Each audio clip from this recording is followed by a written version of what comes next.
Well, the KTM 390 Adventure, it has been one of the most and the best selling motorcycles in the adventure segment, and it was missing one thing, and a lot of enthusiasts were asking for that. KTM has finally answered all their prayers and given us this, the KTM 390 Adventure with spoked wheels. Yes, it's finally here, and people who wanted a proper off-road motorcycle, a proper powerful off-road motorcycle, can finally get their hands on one. So in this video we're going to talk about everything that's new on this motorcycle, and we'll also see what it shares with the existing 390 Adventure. Welcome back to Motorides. My name is Vipul, and before we go into the video, subscribe to Motorides if you haven't already. Press the bell icon so that you get notified whenever we upload such videos. So let's get started. Now, before we get into the changes, let me tell you what's same.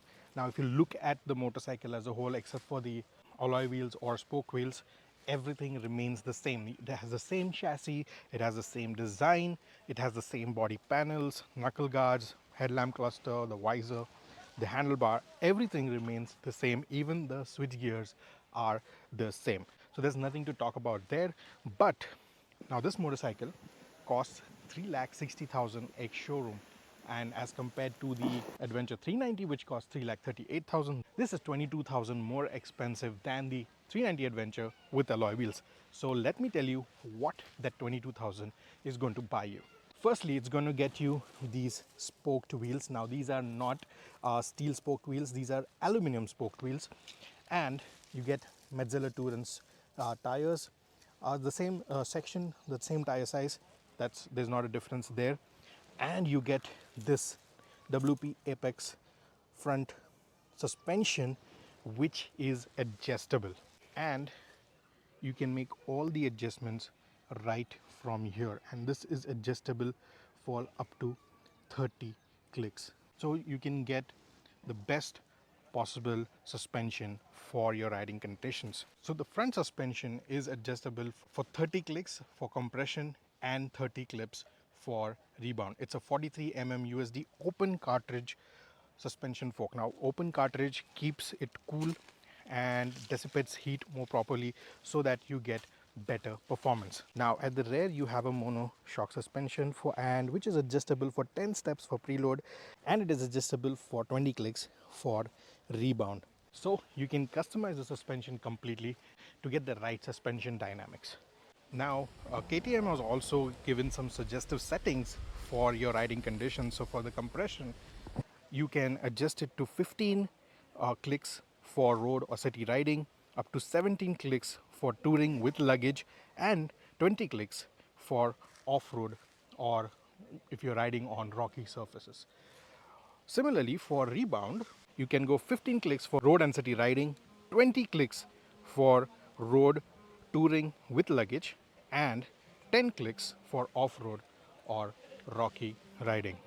Now, for the shocks, you'll have to use an Allen key, and you will need to do 10 clicks for road and city, 15 for road touring with luggage, and 5 for off-road and rocky riding.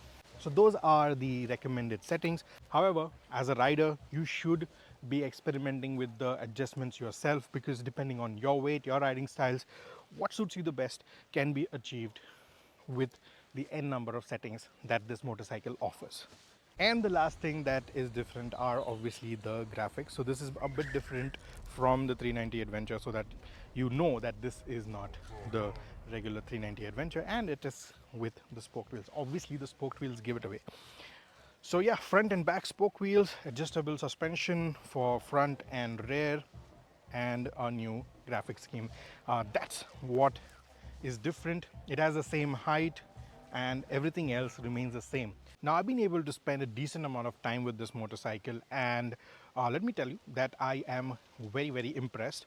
Now, to take things in parts, so we'd ridden about 150 160 kilometers on the road, on the highways, rural roads, bad roads, and the motorcycle has fared really well. And In terms of performance, there is no change. You get the same 373cc engine that puts out 43.5 PS at 9000 RPM and 37 Newton meters of torque at 7000 RPM. So as far as the performance is concerned, the raw power is concerned, the motorcycle has not disappointed us so far with the 390 with the alloy wheels, and this motorcycle too has not disappointed us. Now, when it comes to the ride quality, that's where things are a bit different, and I'm happy to report that they are different for good. Now, with the spoked wheels, the ride is now more pliant, you feel more connected to the road, and the ride is a bit more softer than what you would get on the alloy wheels variant. Obviously, you can play around with the suspension, and if you want a more sporty ride, you can increase the damping and you will have a more sportier ride. But in city conditions where this motorcycle usually used to be, you know, very hard on with the alloy wheels variant, this changes that and it's a much more comfortable ride now. Also, the adjustable suspension make it very easy to find the right tuning for your riding style. So if you want to go off road, this motorcycle is definitely for you, because you get a vast range of adjustments on the compression and rebound and the preload as well. So from, if you're riding on just some muddy surface, you can have a setting for that. If you're riding on inclines going up a hill on a bad patch of road, you can have a setting for that. You can also play around with the settings depending on your own weight and the weight that you're carrying. So for example, if you're carrying luggage, you can adjust the suspension accordingly. Now the adjustable suspension does wonders off-road, and in extreme off-road conditions where you are tackling rocky surfaces, big rocks, and the alloy wheel version would usually bottom out on those surfaces. That does not happen with this one, because you can play around with the suspension setting. And obviously, if you feared that the rims would bend or break on your alloy wheels, you don't have to worry about this motorcycle right here, because it gets spoked wheels. And even if the rim bends or the spokes break, you can always get it repaired, which cannot be done on the alloy wheel variant. So that's the added benefit of this motorcycle, and off-road enthusiasts would understand what a boon spoked wheels are on off-road surfaces. Now the downside, obviously, these are not tubeless tires, these are tube tires. So if there is a puncture, you will have to have a puncture repair kit on you so that you can get it repaired and then get on the move, or you will have to find a tire repair shop to get the puncture repaired. Besides that, in terms of performance, as I said, it's similar to the 390 Adventure, and it does still have some small chinks in its armor. So the engine is not very tractable. So in cities, you will find yourself playing around with the gears a lot. You will have to shift down, shift up, shift down, shift up, or you get the knocking and engine stalls as well if you are riding at lower speed.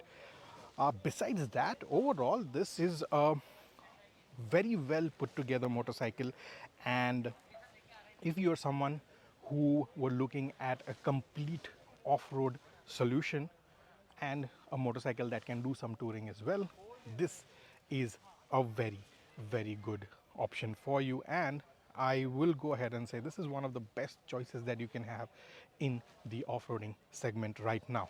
Now, in terms of competition, now we're going to talk about only the spoked wheel competitors, because this is a spoked wheel motorcycle. You have the Scram 411, the Himalayan, and the SD Adventure, which come with steel spoked wheels. Now, in terms of pricing, yes, the Adventure spoked wheel is way on the higher side, but considering that the Himalayan 450 will be launched shortly, it's going to be in the similar price bracket, and it will close the price gap to a very small margin. And on the flip side, you get a lot of kit. So for example, you get a TFT screen on the Adventure 390, whereas the Himalayan and the Scram get analog with LCD. The SD gets LCD.